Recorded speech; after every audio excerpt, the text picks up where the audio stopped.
ಕೇಳಿಸ್ತೀವಿ. ಸಾಹೇಬರು ತಾವು ನನಗೆ ಬರಲ್ಲ.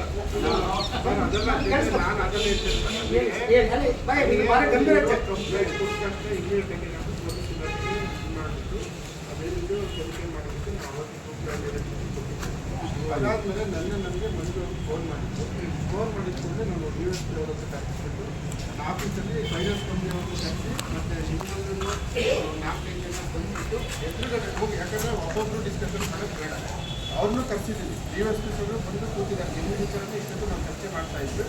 ಸೊ ಅಷ್ಟೊತ್ತಿಗೆ ನೀವೇ ಬಂದರೆ ಹಂಗಾಗಿ ನಾವು ಕೆಳಗಡೆ ಬಂದ್ವಿ. ಸೊ ಹಂಗಾಗಿ ನಾವೇನು ಇದ್ರ ಬಗ್ಗೆ ಏನು ನಿರ್ಲಕ್ಷ್ಯ ತೋರಿಸ್ತವ್ರಿಗೆ ಏನು ಕೆಲಸ ಮಾಡ್ತಾ ಇಲ್ಲ ಅಂತಲ್ಲ, ನಾವು ಅವರನ್ನೇ ಈಗ ಏನು ಕೊಟ್ಟಾದ್ರಿ ಫೈನಾನ್ಸ್ ಅವರನ್ನೇ ಬೆಳಗ್ಗೆ ಬಂದಿದ್ದು. ನಾವು ಅದಕ್ಕೆ ಈಗ ನಾವು ಮಾತಾಡೋದಿಲ್ಲ.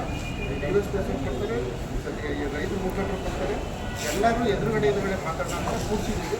ಸೊ ಹಂಗಾಗಿ ಎದುರುಗಡೆ ಏನಿದೆಯೋ ಸಮಸ್ಯೆಗಳು ಏನು ನೇರವಾಗಿ ಚರ್ಚೆ ಮಾಡಿ ಅದಕ್ಕೆ ಒಂದು ಸೊಲ್ಯೂಷನ್ ಕಂಡುಹಿಡಿಯುವಂಥ ಈಗ ತಾವು ಮಾತಾಡಿದ್ರಲ್ಲಿ ನಾವು ಬಂದರೂ ಸ್ವೀಕಾರ ಮಾಡ್ತೀವಿ.